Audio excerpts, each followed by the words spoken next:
gerakan in out, ada yang keluar, ada yang masuk, ada yang bertahan.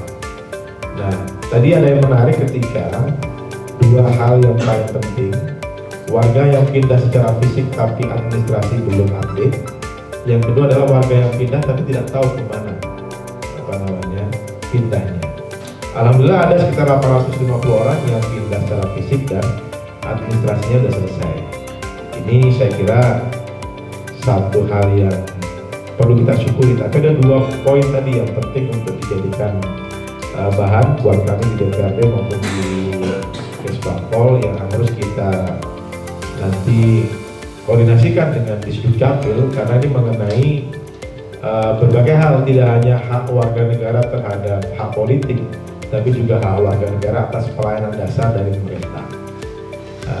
Saya kira mungkin nanti dalam kesempatan berikutnya, karena KPU juga sering melakukan pemutakhiran data pemilih, mudah-mudahan ini nanti akan tercapture, terutama orang yang atau warga yang pindah tapi tidak tahu pindahnya kemana. Jadi pertama adalah hal tersebut. Kita ingin memastikan bahwa jaminan hak politik warga bisa terjamin, kemudian dengan hak warga itu bisa menambah kualitas demokrasi kita dan kualitas pemilu di 2024. Karena pemilihan demokratis insya Allah menjamin kualitas pemilunya dan sekaligus juga kualitas dari hasil pemilu itu sendiri. Mudah-mudahan dengan langkah KPU yang cukup taktis menindaklanjuti dari hasil rekomendasi Bawaslu ini bisa dilakukan. Ini warga terdampak dan botrek ini adalah satu bagian.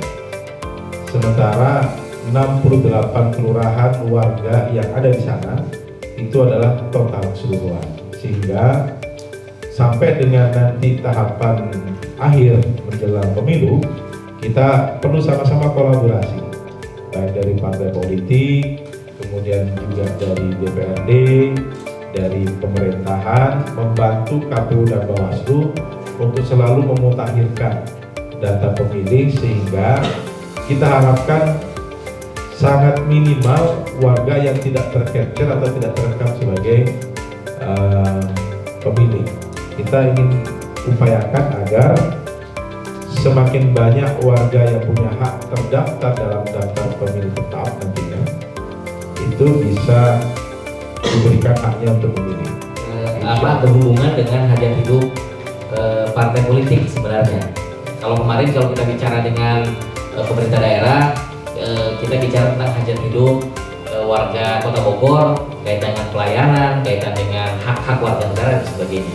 Walaupun sekarang sudah ada tol Bocimi, nah tepat di kemarin tanggal 23 sampai dengan 31 Desember itu merupakan uji coba tol Bocimi seksi 2. Pertanyaannya cuma satu Pak, terkait bicara data pemilih yang ada di sana. Saya melihat dari data tadi 1.320 yang memang ini menjadi konsen kita. Apakah ini tidak terjadi pertanyaan besar ketika nanti pemilu data ini hadir ataupun tidak? Karena ini bisa menjadi kosong. Pertama yang harus dilakukan hari ini adalah segera dilakukan pendampingan untuk perubahan administrasi. Yang kedua, apabila dari 1.320 katakanlah sudah diusahakan masih ada sisanya, mungkin nanti ya KPU perlu menyusun dari semua perangkat yang sudah ada, apakah nanti tetap di TPS yang lama tapi kemudian dikasih tanda untuk kemudian pada hari H diberikan surat pindah TPS karena memang dia tinggalnya di sana, atau seperti apa, mungkin juga bisa dikonsultasikan ke KPU provinsi maupun KPU pusat terkait masalah ini.